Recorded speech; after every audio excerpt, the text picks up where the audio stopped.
comments from the public are welcome if you email them to bosdistribution@newcanaanct.gov. I'll mention this after we open up the meeting anyway. So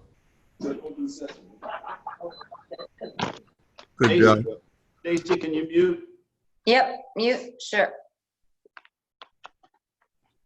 okay, so first of all, the minutes for our last meeting. Any comments or corrections on the minutes? None here. None here. I move we approve the minutes as presented. Kit seconds. All in favor? Aye. That's unanimous. Okay. As I said, public comments are welcomed from members of the public. Hey, how are you? Since this is a virtual meeting, we will take comments by email, and we will read them whenever they come throughout the meeting. People should email their comments to bosdistribution@newcanaanct.gov. I think we had one comment from Tom. Do we have an email comment, or is that? There was one yesterday about the cell what? towers. There was one yesterday about the cell tower on you. Actually, there was also Betty Lavostek had a comment on the on an item on the agenda. That she did, but I thought that was going to be handed over to Tiger and John Howe. It had to do with just cutting some bushes and trees down. Okay. I contacted Betty this morning via email. We went out and took a look at it. The tree in question has been posted and it will be removed on the next tree bid. And the grass cutting is in conjunction with neighbor requests and concerns. So we'll continue to do that as well. But I sent her an email this morning. Okay. And then as far as the email about the Ritchie Cell Tower, we have a meeting next Tuesday, our extra meeting for the year. And since that came in late, we'll take that up next week. Otherwise, I have two items to add to today's agenda. It's on your tablet. One is a new part-time employee for the health department, and the other is the YMCA facilities lease agreement for Kiwanis Park. I propose we add the new part-time employee as number 5 after, actually maybe number 4A after the human services new employee and the facility lease agreement as number 13 after we discuss parking. So I move we amend the agenda for those two items. Second here. All in favor, Kit? Okay.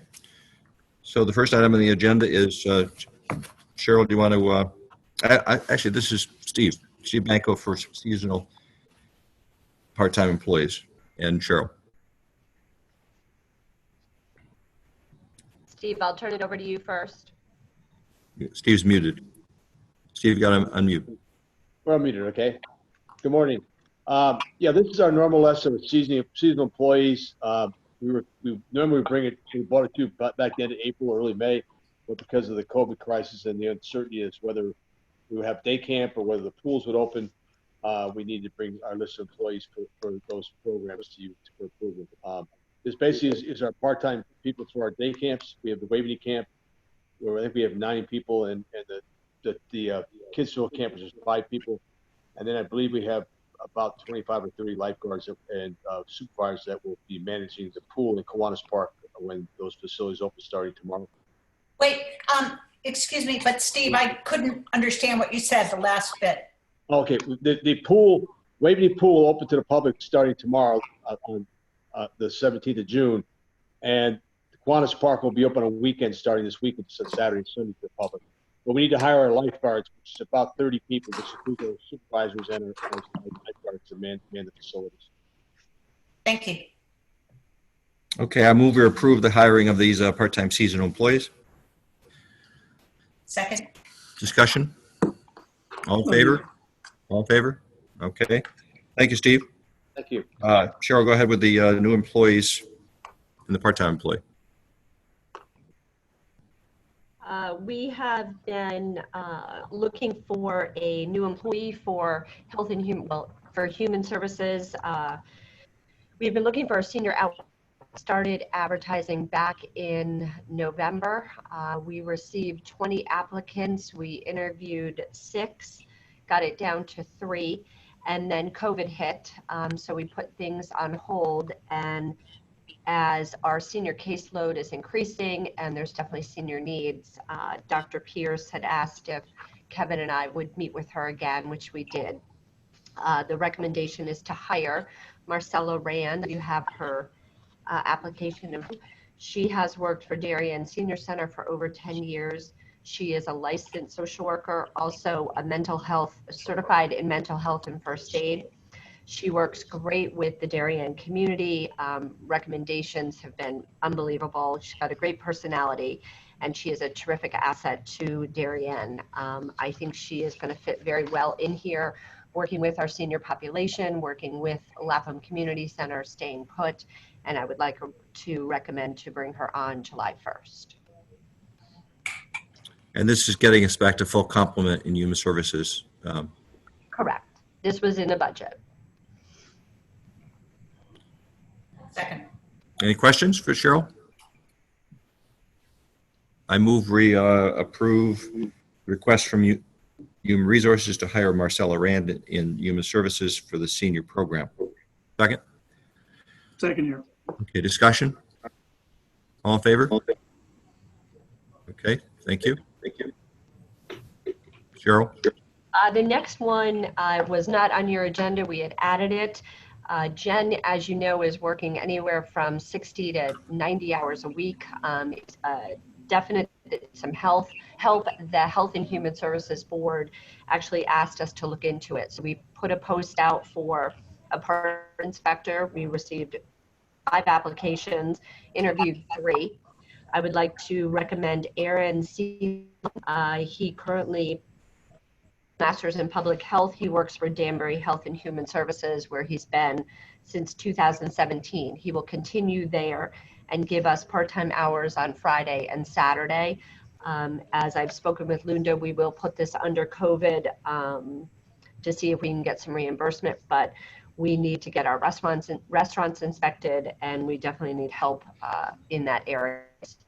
Hoping that we can bring him on this week, and we will reassess our needs at the end of the summer. Yeah, there's a lot of overtime in the health department, which is all hopefully going to be reimbursed by the federal government funds for COVID-related expenses. And we need the extra person to inspect restaurants, among other things. So, any questions for Cheryl? Hey, Cheryl, do we see this morphing into a full-time position at some point, or? You know, as we've looked at Gen's staffing, we've always looked at there needs to be another position in that department. So depending on how we come out of COVID and where we fall, we may need to look at adding either a part-time or a full-time, but we're going to kind of see how we go through the summer. Good, thank you. I move we approve the request from Human Resources to hire on a part-time basis Aaron as a part-time sanitarian for the health department. Do I have a second? Second. For the discussion? All in favor? Excuse me, I'm going to close this door.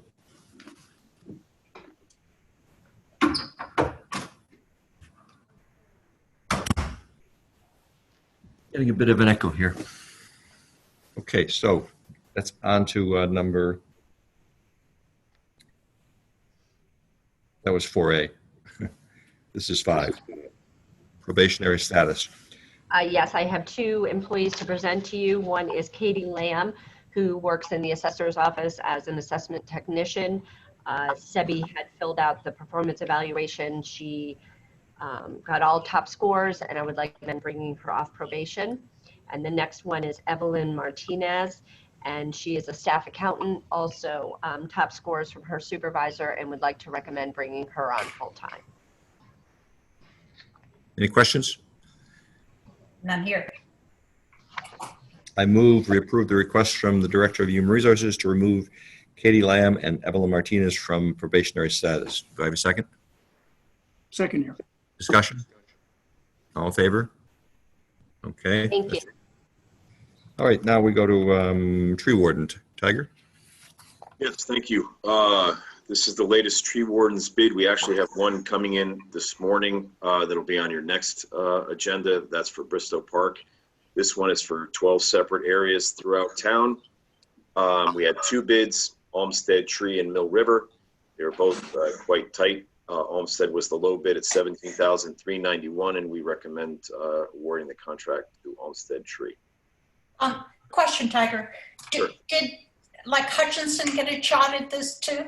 They all got a shot. That's correct. We have a list of anyone who's on our emergency call-out list. Then has the opportunity to bid, so everyone gets the email, and then only two decided to apply at this time. Got it. Thank you. You're welcome.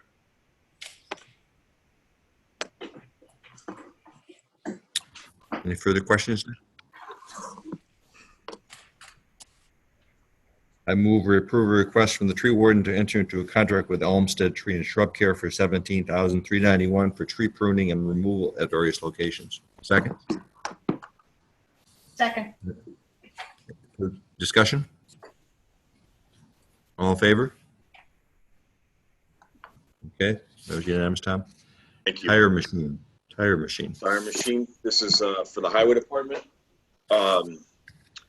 We went out and received two quotes for a Coates tire machine to replace our existing model. Our existing model has a valve leak, and parts are no longer accessible or available for it, so we need to replace it. Napa was the low bid at $8,699, and we'd like to purchase the Coates tire machine from them. Question. What's a tire machine?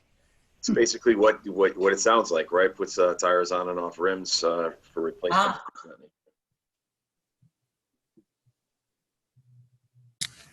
Not very complicated, I don't think. So let's move to approve DPW's request to purchase a new Coates tire machine from from Napa for $8,699.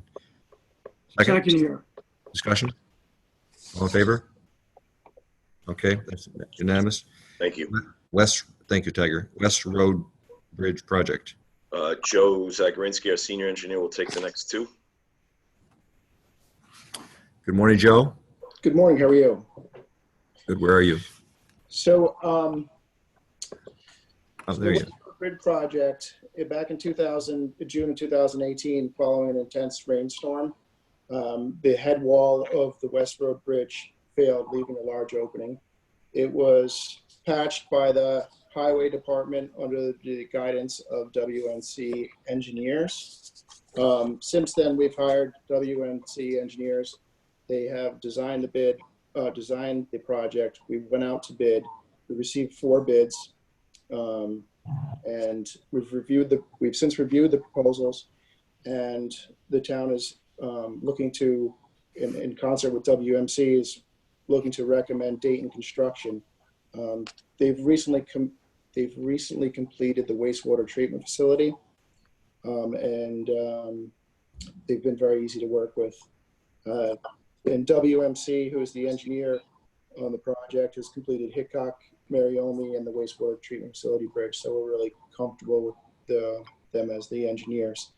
So we're looking to enter into a contract with WMC for the state-required inspection services.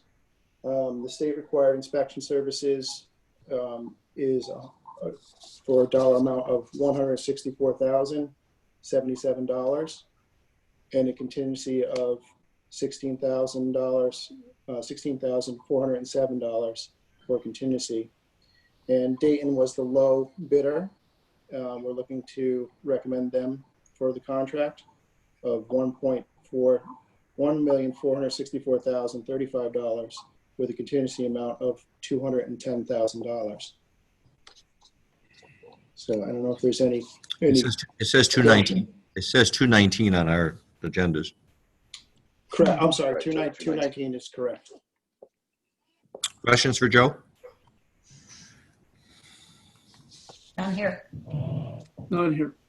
Okay, I move we approve a request from DPW to enter into a contract for the West Road Bridge project with Dayton Construction for $1,464,35 plus a contingency of $219,000, and at WMC consulting engineers for 164,077, including it plus a contingency of 16,407.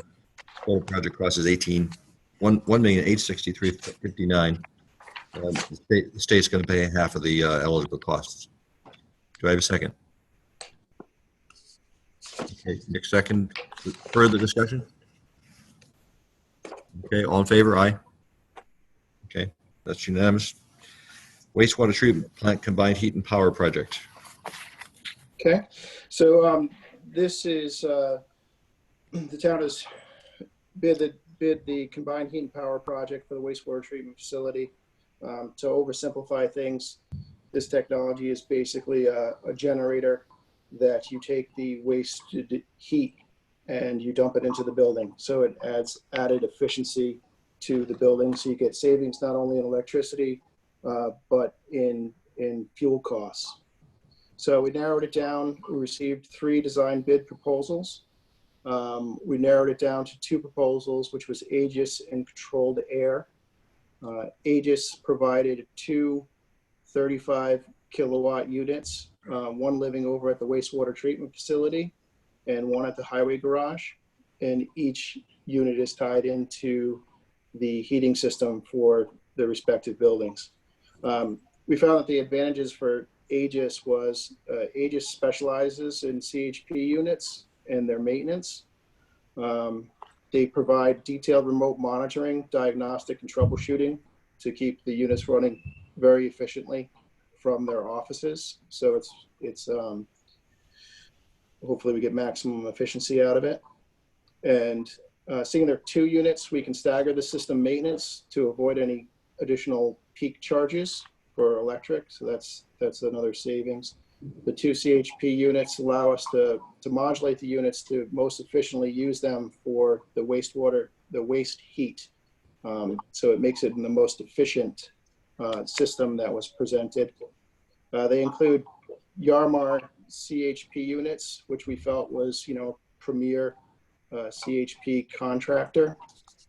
And although they're not the initial cheapest cost, the 20-year savings is slightly higher, and we feel the asset will be more valuable in 20 years from now. So that's another reason for the recommendation.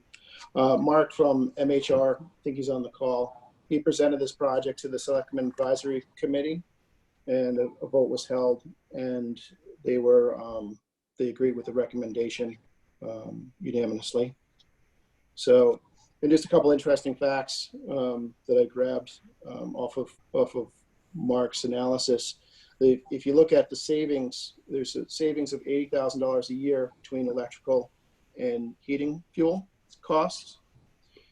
And there's a reduction in CO2 that's equivalent to removing 50 passenger vehicles. So we're seeking to enter into a contract with Aegis for $508,000, including a contingency of $37,080 for a total of $545,080. And also, as part of this project, MHR is going to provide design oversight and construction administration services and commissioning services. This was an option that they provided in their original contract back in April of 2019, and we've been working well with them. So we'd like to continue with that agreement, which is basically based on 10% cost of work. So we'd like to have that to go with that option and recommend MHR for $50,800 with a contingency of $4,120. So the project funds are available in the sewer fund. Sorry, that was a lot to go through. They're available in the sewer fund. So if there's any questions. Was this a budgeted item, Joe? This was a budgeted item, but it was it's actually funded out of the sewer fund. Sewer fund, right. Out of the maintenance reserve of the sewer fund. That's correct. Right. I kind of missed the idea. You're using waste heat to heat the building. Correct. So basically, they work like a generator, but instead of having a radiator, which just disperses the heat into the air, they capture the heat via a heat exchanger, and they bring it into the building system loop. So it provides hot water, which in turn delivers heat to the wastewater treatment facility and the highway garage, 2 separate units. What percentage of that energy will this provide? There's an analysis. If Mark knows it off the top of his head, he can jump in, but I can look it up. Can you hear me? Yes, definitely. Sure. Okay. Good morning. So, hi. So, a lot of interesting things going on at that complex, at the treatment plant, DPW garage. All those buildings in that campus are connected to one electric meter, but they have separate oil heat for the various buildings. So the 2 biggest boilers currently supplied with oil heat are the DPW garage and the control building. So we took the concept of CHP, which uses natural gas to generate electricity at basically a 50% discount to Eversource pricing. So now that you have natural gas, it's an opportunity to generate electricity at a 50% discount. And what's interesting is they separately meter the electricity. They separately meter the gas, the natural gas that's going to this generator. So it receives a 50% discount from Eversource on the cost of the gas delivered. They don't charge you transmission costs for the gas because this qualifies as a clean energy asset. So under the state PURA requirements, you get a credit, which happens before you even pay your bill. So you're getting gas at a discounted price. Net result is you're generating electricity at about 6 cents per kilowatt hour versus anywhere from 14 to 21 cents, depending which electric meter you're on in town. And instead of dumping the waste heat to the environment, think of a boiler with a chimney. That stack, that flue gas, is just being exhausted into the atmosphere. But in this case, we're recapturing that waste heat.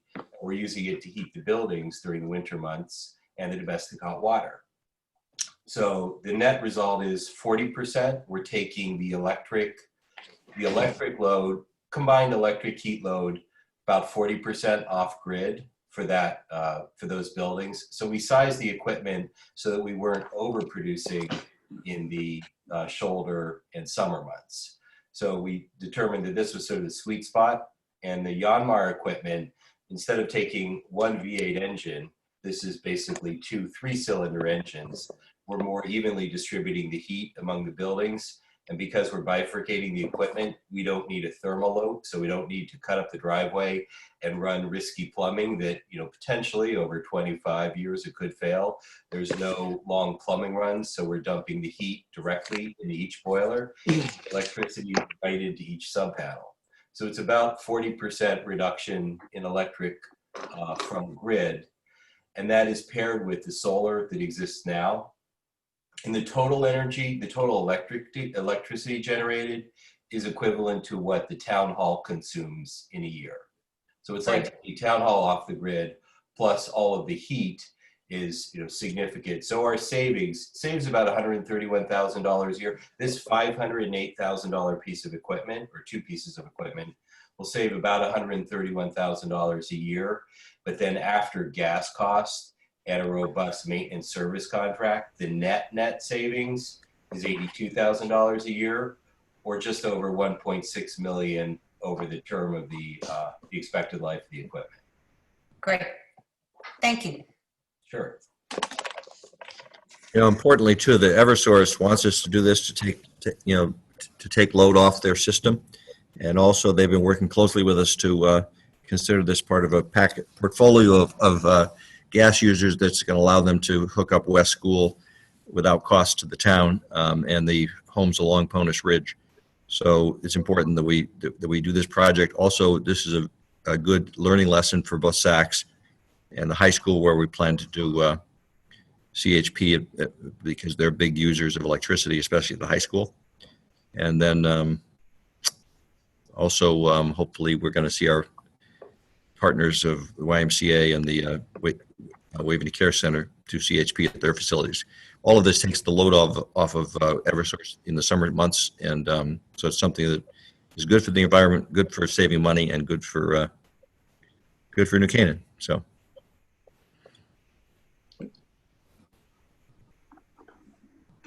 Any further questions? Down here. None here. So this, I move we approve a request from DPW to enter into a contracts with Aegis Energy and MHR Development for the, as set forth on our tablets, for the wastewater treatment plant and highway garage, totaling almost $600,000 to be paid out of the major maintenance reserve fund in the sewer fund. Do I have a second? Second. Further discussion? None here. All in favor? That's unanimous. Thank you. Thank you, Mark. Thank you, Joe. Thank you. IT. Who's on for IT? Tim? Good morning, Tim. Or it's Chris who's doing this next IT CXT Cisco switch. Tim, who's presenting this? Can you hear me, Tim? His volume is off. Tim, we can't hear you. Hey, Tim. All right, he's working on it. We have a technical glitch with IT.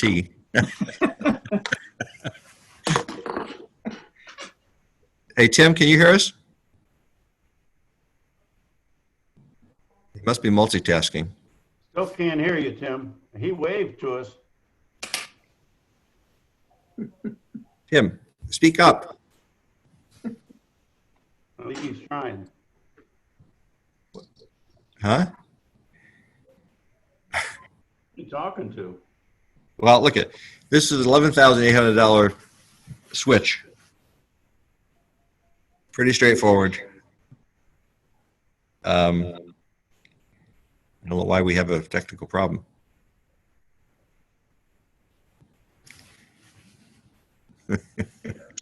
How about now? Yeah, what happened? Microphone issues.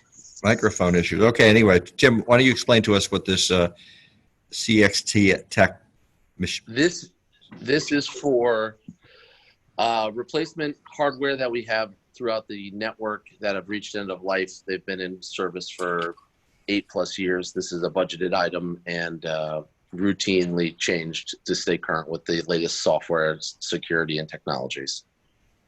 Okay. Questions for Tim? None here. None here.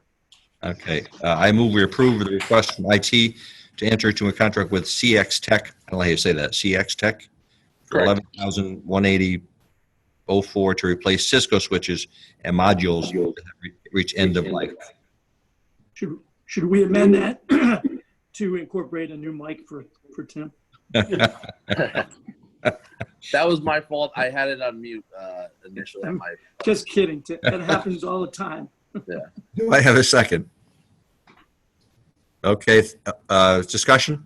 All in favor? Okay. Thank you, Tim. Thank you. Have a good day. Okay. Next item, we're going to purchasing policy. I've spent hours on this. I know Kit spent time yesterday with Tiger and Linda. Nick, are you, do you want to discuss this today, or do you want to, we have a meeting next Tuesday. We could vote on this, or you want to proceed? Yeah, I looked at this really carefully last night. I think it's really well done. I have some typos, some minor things that I'd like to incorporate. So maybe if we could put it on next week, we can vote. And in the meantime, I'll touch base with, with Tiger and Linda. But one just comment that I noticed that, and it's really kind of a legal wording, is it's great that we require in many places multiple bids. But I think we just have to be careful that we also understand that there may be times when we can't get multiple bids.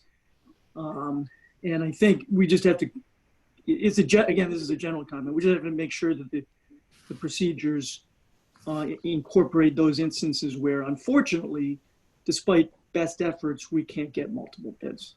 Because we don't want to negate, we don't want to have the policy say we can't do something because we can't get multiple bids. And I'm not talking about sole source projects. I'm talking about other projects. But again, that's just some minor wording changes, which I can suggest and will suggest for next week's meeting. Okay. But I think it's really well done. And in fact, in reading it, I mean, you know, Tiger, Linda, you can tell me, I mean, there's a lot in there. There are a lot of procedures that have to be followed, and there's almost a kind of a learning curve, I think, is going to have to take place to the extent these procedures are not already, and I understand some of these are probably already being followed. You know, there's a lot in there. It's really complex, and that's good. And we got a lot of valuable comments from the Buildings Advisory Committee and from a lot of people. So I think we got a pretty good product here. Kit, did you want to say something further? I did, two things. One, I wanted to thank Linda and Tiger for spending a really decent chunk of time with me going through this. One of the things that we talked about yesterday is under purchases, $10,000 to $25,000, where it says departments should obtain. We thought about changing that to departments must request at least 3 quotes, so that it takes it out of should to must, but only request, not necessarily receive. Right. And I agree very much with Nick about fixing where it starts to be requiring 3 formal quotes, that it needs to be conditional. Hey, Kevin, remind me, what is the bar? So I think this manual provides for you to approve stuff below 10,000, right? We're increasing that from 5 to 10 because increasingly $5,000 doesn't buy you much. So, you know, you see the under 5,000 contracts that we do. They often come up, you know, sometimes they're not necessarily emergency items, but anyway, it gives us greater flexibility. Tiger and Linda thinks it makes sense. And what is that? How does that compare with other towns, boards of selectmen? Because that substantively, that's the biggest change from a board of selectmen standpoint in terms of approvals, whatever, going from 5 to 10. So what does Darien do? What does Greenwich do? What do other towns do? Linda, what do you? I can get you the exact the comps, but that was something that we also looked at, and that's how we came up with the 10. The 5 is a really low threshold. We looked at Darien, we looked at Norwalk, we looked at Greenwich, and some other communities, and actually some of them go as high as 15. But we felt like, given the history and the type of the volume that we manage, 10 is a good place to set it at from 5. Okay, yeah, I think under a prior first selectman, we moved it from 2,500 to 5,000. I recall, maybe it was 1,000. I don't know, but I'm okay with 10. Okay, so we'll take this up next week at our extra meeting this month and vote.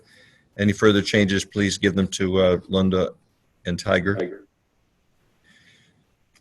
That brings us to parking fee discussion. So, as you know, we haven't had a lot of cars in the commuter lots since March.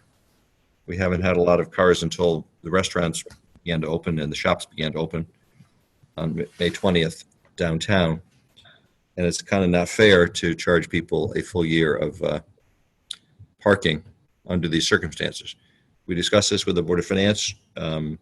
It's the Board of Selectmen's decision. The Parking Commission, which only meets every other month, I've been in touch with the chairman of the Parking Commission. And so with respect to commuter parking, my proposal, and I think we're close to being right about this, is forgive by giving back the March, April, May, and June charge, that we would renew effective November 1 with a prorated annual commuter parking fee. People may not be going back to Manhattan and Stamford and stuff until later in the summer, but I think at some point we have to make a decision. What's fair? What's right? We're losing a lot of revenues, obviously, but we have to be fair with our commuters and our residents. And then with respect to helping downtown, we said we would give free parking in the downtown business lots for a period of time. I've talked to Tucker Murphy and Laura Budd at the chamber, and the free parking has been well received by the merchants and the restaurateurs.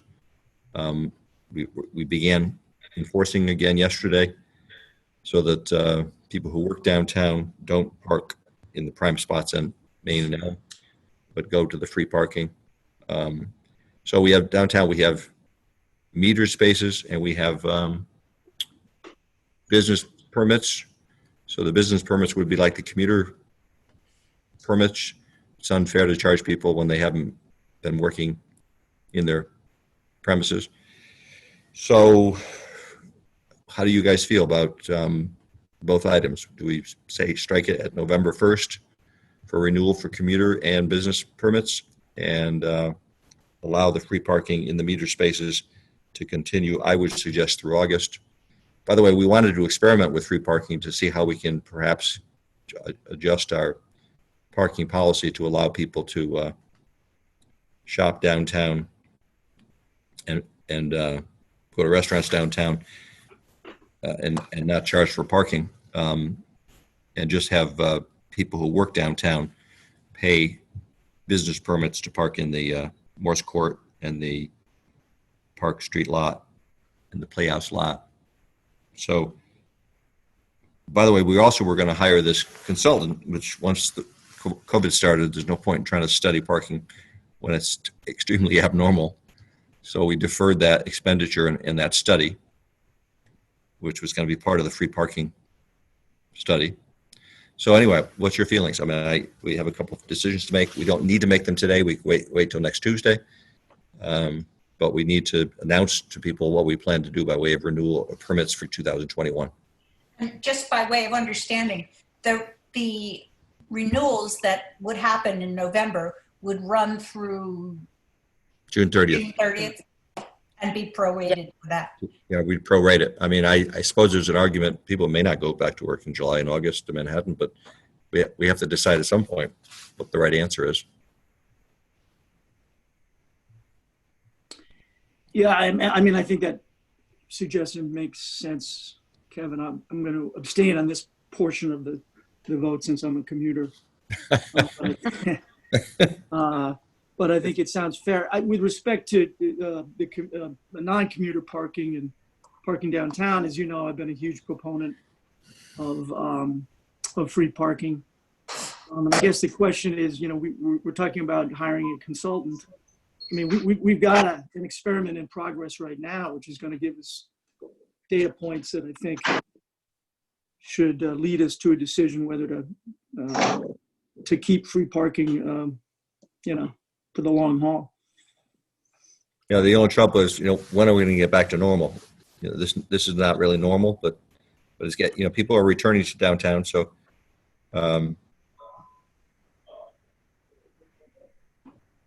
But we have to make an announcement soon as to what our plan is. And March, April, May, June is 4 months. July, August, September, October is 4 months. So again, it strikes me that November 1st is a fair way of approaching it. I have no problem with that.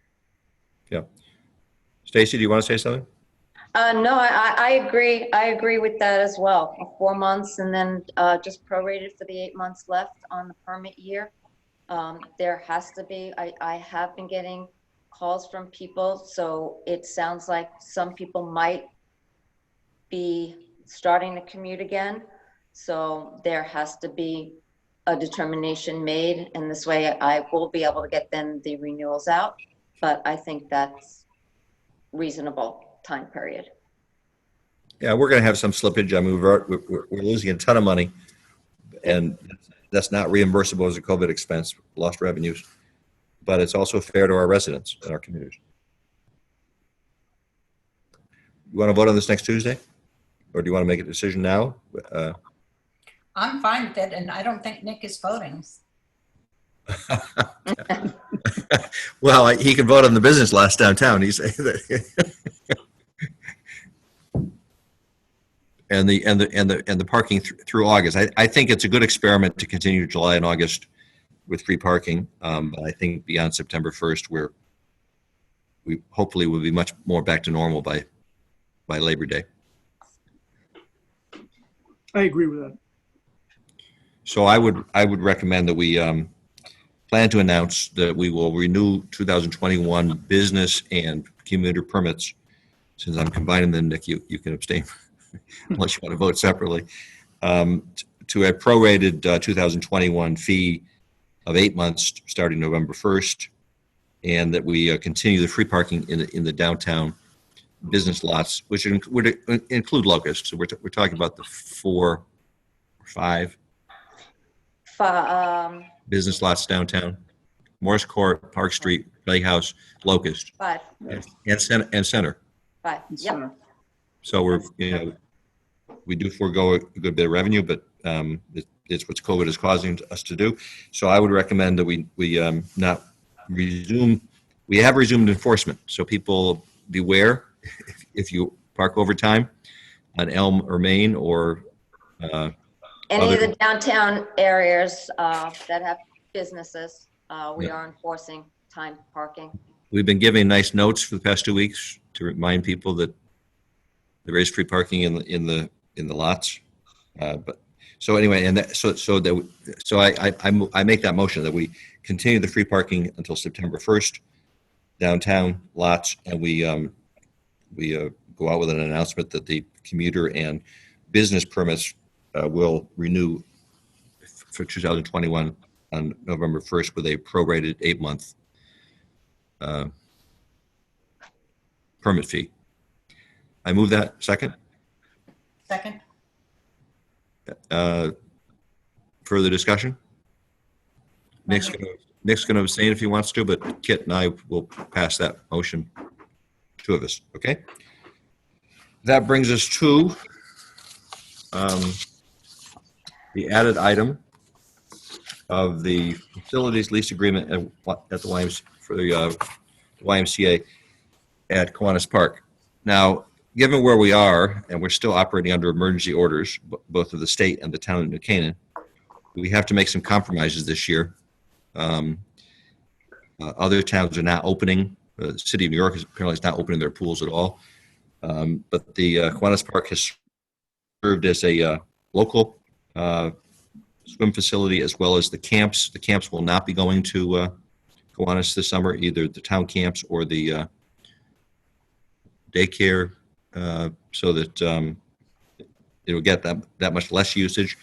We've already agreed with the Y that we would give them the entire campus, except on evenings and weekends, so that they can run a more robust camp than they otherwise would. They're a licensed facility, and the state doesn't allow them to commingle activities. So both our Waveney camps and the YMCA are under very strict guidelines for cleaning and having staff do things in small groups. So this does impact somewhat the weekday availability, but I'd like to think we can accommodate families that want to go to the pool instead. We can figure that out, especially people that need financial assistance from the Human Services. So that, but we will operate Kiwanis Park on weekends, and if Steve is able to, in the evenings. So the reason this has been, we started drafting this agreement back in February because there's a house there that we asked the Y whether they want to begin to use, and we've never had a written lease agreement with the YMCA on the use of Kiwanis Park, even though they use a substantial portion of the park for their summer camp for the past 50 years. How many years, Steve, have they been using it? Probably 60 years. So that, this kind of thing, we ought to have more than a handshake. Great. Well, we had a letter of agreement. So we basically have a letter of agreement. It wasn't a total lease, but we had a letter each year that said they allowed them to use the park and set a fee for renting it and stuff. Yeah, but as a lawyer, I like things that have indemnity for things that happen bad, and make sure they have proper insurance, and things that their board of directors agrees that they should have a lease, and I want to see them have a lease. So this has to be, as a new lease, it has to go to the town council tomorrow night, and we can approve it next Tuesday rather than today. But I wanted to get it to you so you have time to look at it. It really is just a recitation of the fact that, well, it's a lease. It started as a house, which the P&Z Commission approved as an 824 use of town property back in February. And then it was going to include at least the original Y camp footprint, but now with this unusual COVID situation, they will have the premises from 8:30 to 5:30 every day, with limited carve-outs for the aquatic office, and as Steve and I will work through. You want to discuss this further today, or do you want to? I know you got it on short notice. Yes, Kit. I have some questions. Number one, what percentage of the Y camp is or are New Canaan residents? About 75%. Keep in mind, the Y has a substantial out-of-town membership. I do keep that in mind. And I am confused because I thought we had a loose agreement with Park and Recreation to give them another year with Kiwanis Park. And we've been getting communications from residents who are quite upset that they're going to be restricted from a town park in lieu of use by the Y. And I don't really understand how it all happened. Well, Kit, we're operating under emergency circumstances, and when the camp, we really thought we came close to not having our camps at all at Waveney. There was a lot of sentiment not to have the camps until I discovered that Greenwich and Darien and Westport, I'm sorry, not Westport is not having some of their camps. Wilton, our towns, many other towns around us are not having camps at all. Wilton is not opening their pond at all to the public for the summer. So in these circumstances, you have to make some compromises and try to do what's best for the most people. The Y committed to having a larger percentage of New Canaan families when I don't know if, Steve, they were going to ask for 20 more kids. They were approved for 120, and they were going to try to get 20 more from the state. Again, these are licensed facilities. You have to operate under very strict rules. That's why the schools decided not to do summer school, because the rules are just too stringent, and people felt they couldn't do them. So, it seems to me that we're going to be taking care of the sand. We're going to be taking care of the water. and we're going to use that on weekends for the public, and we're also going to have that Y pay for 2/3 of the cost of all those expenses, in addition to so we're going to be compensated by the Y for their use and the expenses of running and actually, we started this discussion back in October or whenever about Kiwanis is not used to a large extent, and yes, it costs us $90,000 a year to operate our summer program there. And I envisioned perhaps we could in the future have the YMCA operate Kiwanis facility as a public-private partnership where they would make the half of the pond available to the public. But we never got there because we did a modified plan, which then totally went out the window with COVID. Since we're restricting the number of people that are allowed at the town pool, and since a lot of activities have been restricted, it seems to me that the use of Kiwanis might be more in demand this year. And our own town camp can't use it? They can't use buses. They can't. So some of the use that we normally would have can't even use it. So it's, again, these restrictions are really lead some people to decide we're not even going to bother with it. Wilton is not opening their pond for the summer.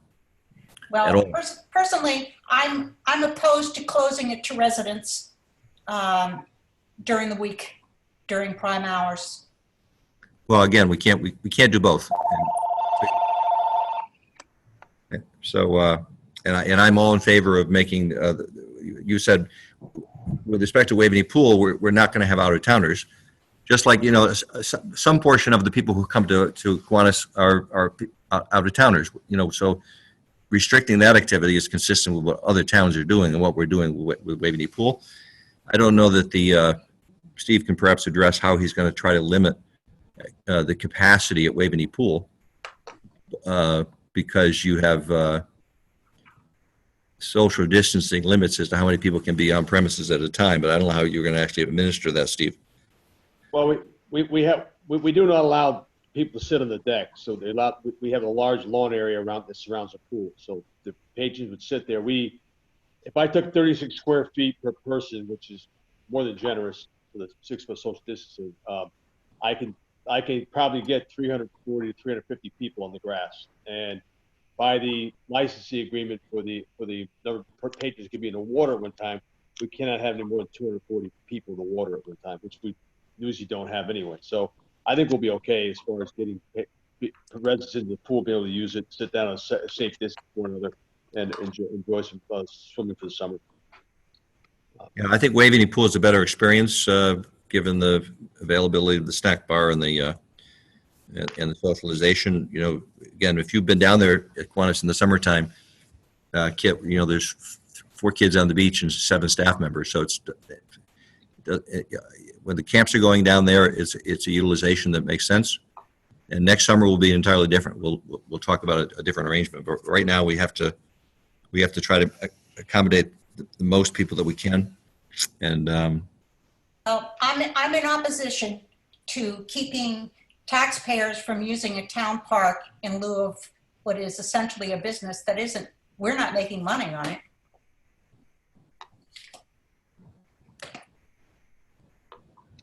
So I just don't understand why we can't have town residents use the facility. We've gotten a lot of emails about it. Anyway, since this is in motion with the town council and we have a meeting next Tuesday, why don't we defer voting on this till next Tuesday? But both the Board of Selectmen and the town council have to approve this agreement. Okay. That brings us to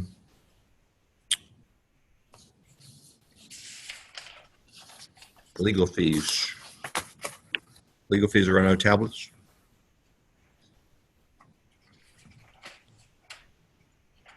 Any questions? I have a question. The primary expense is for the MOU for the library. When will we get to see that?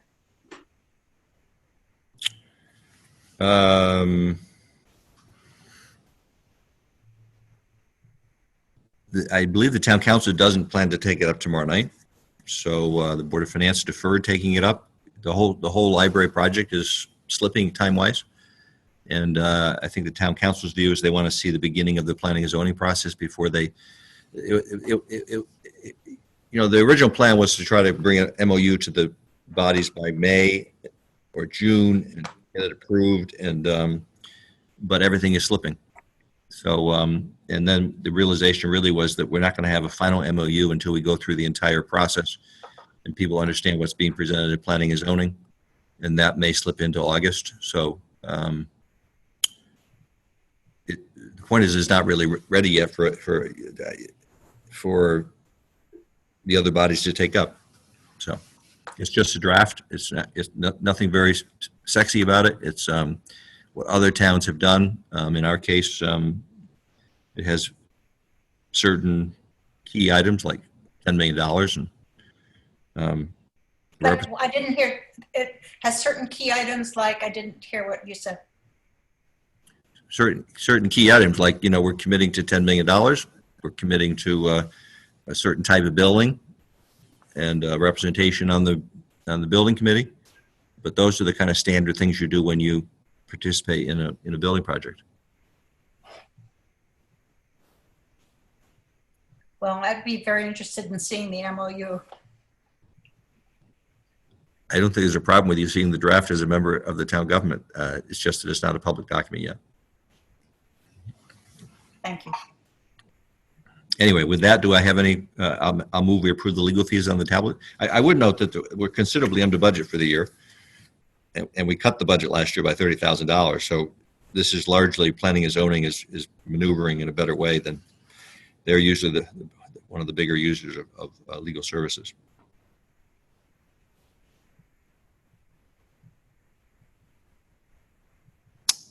I move we approve the legal fees on the tablets. Second. Second. Kit seconds. Discussion. All in favor?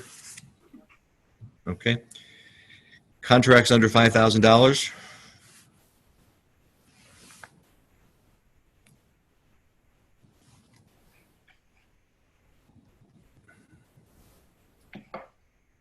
No question.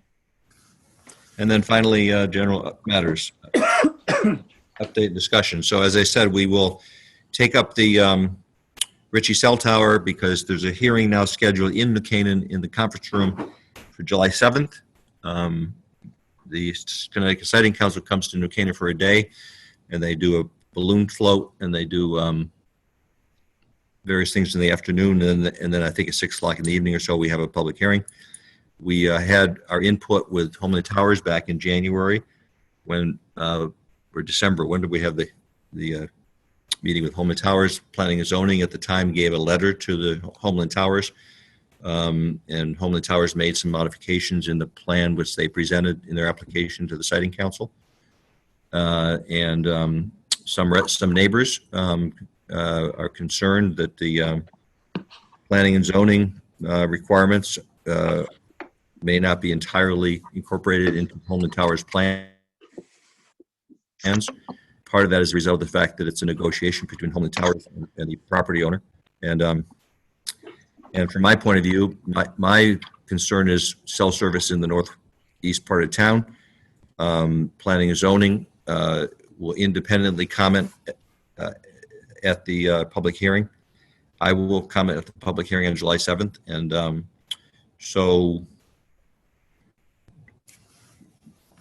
you've already responded to the email from the neighbors. So if you want to make some comments. Well, I imagine Nick has something to say. When you comment on July 7th, will you be stating that it's important to comply with our planning and zoning regulations? I would say that as a lawyer, I'm well aware that the Planning and Zoning Commission has no jurisdiction in Connecticut with respect to cell tower locations and the requirements. Connecticut Siting Council has exclusive jurisdiction. As the commission, as our Planning and Zoning Commission was advised when they adopted their regulations. So, on the other hand, having participated in the Armory site hearing 5, 6, 7 years ago, 5 years ago, the Siting Council is very sensitive to taking public input. That's why they have a public hearing. So there's ample opportunity to persuade them what kind of concerns local people have, regardless of what I view inapplicable regulations. You can't adopt regulations that are inconsistent with federal law and state law. So it doesn't really matter what I think about the planning and zoning rules. My bigger picture is we need cell service in New Canaan. I'm going to continue to work on that as I am on other locations. And the fact of the matter is, in the northern part of town, there's very little town property that makes locations available. There's very little institutional property. And most cell towers in Connecticut are on private property. Most people may not realize that. And in many cases, residential property. So it's not unusual throughout the state. But the Connecticut Siting Council is very sensitive to local concerns, and we will make those clear at the hearing with people having the opportunity to testify. Well, question though, in terms of your testimony, I'm going to testify about the need for cell service. will you not say that it's important for them to comply with planning and zoning? Again, as a lawyer, I have to be true to my own analysis, and I know that planning and zoning regulations don't apply because the Connecticut Siting Council in Connecticut has exclusive jurisdiction.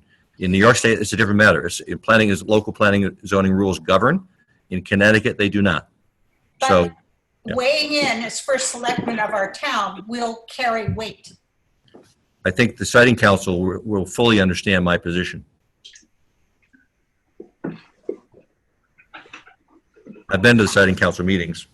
They're reasonable people, and they're going to make reasonable decisions. But they're not going to be guided by rules that they know don't apply. They will be influenced by the sentiment behind them, just as if we, just simply sent a letter and says, this is what our local preferences are. They do listen, but the details of this particular plan, which is not my plan, I had no involvement in negotiating it.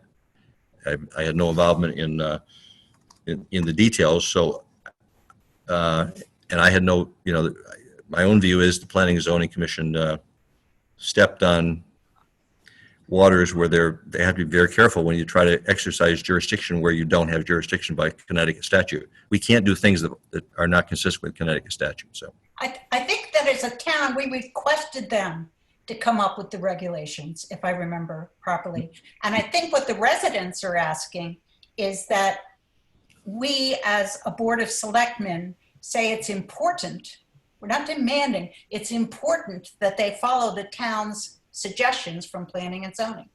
that's exactly what they are, Kit. They're suggestions, and that's exactly how they'll be taken. Well, what are you, I'm looking for your weight as first selectman. Yeah, my weight is going to be on cell service. We need cell service. I know it's not popular among some neighbors in any community. People fought the country club tower. The reason we are where we are today is because people have fought cell towers to our detriment over many years. But I don't think this is fighting a cell tower. I think this is talking about design. I'm all in favor of good design, but I think that's what the Connecticut Site Council's job is to listen and make good decisions. It's much more important that we have cell service. And Kevin, I agree that self-service is critical, but I think the point is I don't see any downside in publicly supporting our P&Z rules and regs. I understand at the end of the day, it doesn't really matter because the siting council can do whatever the siting council wants to do and supersedes anything that our P&Z has said. I think it would be helpful to be on the record supporting our planning and zoning commission. So I don't see why a statement to that effect is harmful. And I think you can still be very much in favor of self-service generally. I mean, I understand that the siting council and it's an unusual animal, very unusual. Most states don't have something like this. No, Nick, no other state has it. Right. But I think it's important just to make the point that, hey, we as a board of selectmen, and I'm speaking for myself now, at least this selectman would be supportive of a statement identifying the fact that there are relevant P&Z restrictions, requirements with respect to this issue. It would be disingenuous for me as a lawyer, knowing what I know about P&Z regulations and Connecticut law. Well, I'm a lawyer too, and I disagree. Yeah. Okay. Again, I mean, whether or not. I think we all know that the siting council can do what it wants at the end of the day. I think just being in your capacity as being, the first selectman of this town, it would be nice to hear you just acknowledge the fact that there are P&Z regulations. It's not going to undercut the siting council's ability to do whatever it wants to do. We all know that. But I think it just sends a signal to the town and to the local residents that are clearly up in arms about this. But I think many of them understand that this will happen. There will be a tower there. That was probably true when the agreement was originally signed. Ultimately, this is going to happen. The question is, with respect to the design, the precise location, the setbacks, things like that, P&Z has weighed in. I mean, I don't think it's disingenuous. Let me put it that way. If you want to get into the details for any further discussion, we can, but I Well, think, you're the one who's making this. I can't tell you what to say. I mean, Yeah. this is Well, so you're gonna say what you want to say. I'm just no, giving up. I suggest that you both comment at the public hearing on July 7th, like I will. Okay, that's fair. So, I mean, you have the opportunity to, John Goodwin will speak for the Planning and Zoning Commission, but it's a process. Understood.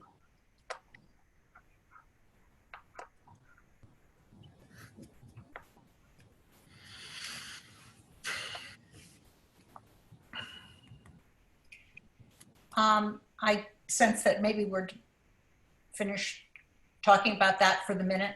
Well, I actually suggested we defer it till next Tuesday because we have another meeting, and we didn't put it on the agenda because it came in very late in the day.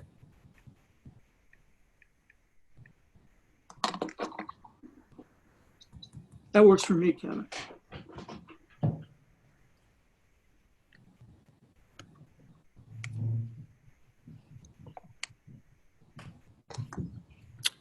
Anything further? Yeah, just something that you said last week that I thought was really brilliant was the concept of maybe swapping, because we can't get the golf station lot. So in perpetuity, there's going to be that cut out from that property, to swap the property with the center school lot and have the parking where the library is, thereby sort of getting away from the destruction of the 1913 building. I explored that idea. I know the library doesn't like it, but I felt I had an obligation to raise what I thought was again, the Gulf Station selling for $4.7 million blew my mind, which means at least in our lifetimes that Gulf Station will be there. And that changed my thinking a lot about building a beautiful new building next to a Gulf Station. And I have some sentiment for the 1913 building. I appreciate why people appreciate that building. And I also think perhaps the old building could not be torn down, but made into a cultural theater center. But we have to deal with we have bodies that have to make a decision about this. And we're going to go through a process this summer to try to decide what works best for everyone. And the library has, $16 million committed from 150 families that want to see this built. If anything can be worked out to save the 1913 building, I'm not opposed to that. And I also think perhaps we have a center school lot, which has never worked for us because it's too far from downtown. And if the parking was closer, it might be used more. So, Kit, I'm not opposed to continue this conversation, but I also don't want to risk the transaction that depends upon not only the library leaders staying involved and wanting to get their building done, but also the donors who have committed to a certain design in a certain location. So, I think that the center school lot is a beautiful piece of property, and it would just be a showcase for the library, and it would be so much less controversial. we have 90 days perhaps to debate this question. So, I also think though that in fairness, we have to, if at all possible, make a referendum possible for people that want to take a different view. We have to get to consensus, and but the governor's orders right now are really forcing us into a window in July and August that if we want to have a referendum on this. So, and the library really can't go until next year. They have to get on with their project. Can you just explain to me what the law or what the rules are for referendum between now and the end of August? Well, right now the rule has been no referendums because under the governor's order, which extends until September 9th. Now, some towns have done drive-by referendums, some very small towns. We can't do it in a town of 20,000 people. You also have the issue. So now a new governor's order allows for mail-in voting. People say perhaps you can do a referendum by mail-in voting. But until September 9th, the governor's orders continue to govern, and his emergency orders. And then there's a window that is created by Connecticut statute that because of the November 3rd election, which requires that ballots be finalized 45 days prior to the election, you can't use the electoral machinery at all in that 45-day window if you can't get something on the ballot before that 45 days. So there's really a very narrow window of like a month, given our charter provisions where you have to have action that then kicks in the right to have a referendum and the town council has to set a date. So I don't know how this is all going to play out. It's very, very problematic. Part of which is, bond counsel has said that they don't believe the governor's orders are constitutional in some respects. And the assembly is supposed to go into session to ratify the governor's orders to remove the unconstitutionality concern. So it's very complicated. And hopefully we can navigate this window and give people a right to, if in fact we get to a point where by July, July is around the corner. So we're trying to deal with a very unusual set of circumstances with the governor's orders and the presidential election 45 days before that. Everything is pretty hard to deal with. With respect to the library, I just want to reiterate my support for the project. I mean, I think in a perfect world, if we could incorporate the original building, that would be great. I know that the folks at the library have spent years looking at this, and they believe that it's not feasible. In any event, I do think having a new library with or without the original building is important. I know it's a big spend, but remember, 2 out of every $3 that are going to be spent on this project will be privately donated. We've already seen an uptick in real estate, a significant uptick as people move out of New York City to avoid the pandemic and the consequent rioting and looting and stuff. I think that's going to continue. And I think we need to continue to try and differentiate ourselves from our competitors, Darien, Wilton, Westport, et cetera. And having a new library, again, whether or not it incorporates the original footprint is something it's a very worthy project for this town at this time. And I think there is a great risk. Other places, projects have collapsed if you don't try to keep them on track. And so I would very much hate to see this project collapse to build a new library. Yeah, I mean, $20 million of donated money is a lot of money. And God bless the folks that have stepped up. And one of the concerns that I have, Kevin, and I think you share it, is, we seem to be getting off the track a little bit. And I know, look, a lot of that is COVID, but we've done a good job in this town with dealing with COVID, and I don't want us to lose sight of the importance of the library project. And I definitely support the new library. I just also support the 1913 library.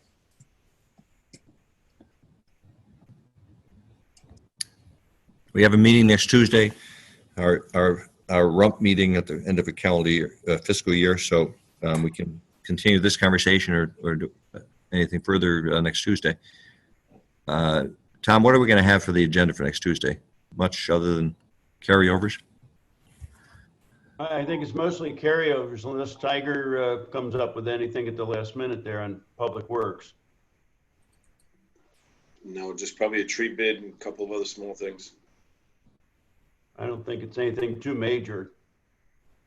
It'll be a quick meeting unless we, okay. I would move we adjourn at. Can I say just a quick thing? For Nick and Kit, I don't seem to have the signed rate bills.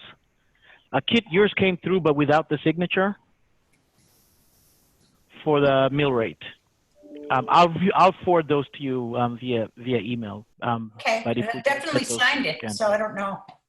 Yeah, I just didn't transmit through as signed, and the tax collector needs those to turn into the state. We'll definitely try it again. I can drop by today and sign that one. Actually, let me right, mention one other thing. So the budget for this year and the new budget starting July 1st is in the hands of the Board of Selectmen at this point. The Board of Finance and the Town Council have been concerned about what our COVID exposure is and what our cash flow is and what the new world is going to look like in terms of financial impact on the town. So perhaps, Linda, next Tuesday for this meeting, we ought to have a financial update because we have to decide whether we want to slow down some projects. I've made the point before that some projects are naturally slowing down because we have not been as efficient as we might be if we're in this building. So we should take a look and make sure that we're in sync with the thoughts of the Board of Finance. But at the end of the day, we have to make the decisions about when and how to spend the budget. Oh, Sounds good. Tom, what are you doing? 23rd agenda. We have not much. Okay, well, We'll move a few things over from today, but there's not much. we will add a financial review by Linda and a discussion of capital projects. So with that, it's almost, what time is it? 9:51. 9:51, I move we adjourn. Do we have any comments from the public? Yes. The only thing I saw, go ahead. I looked a while ago and there was just a thank you from Betty Lavostek for Tiger following up on those issues over at Kiwanis. I haven't seen any others. I don't see any. We all three would have gotten them.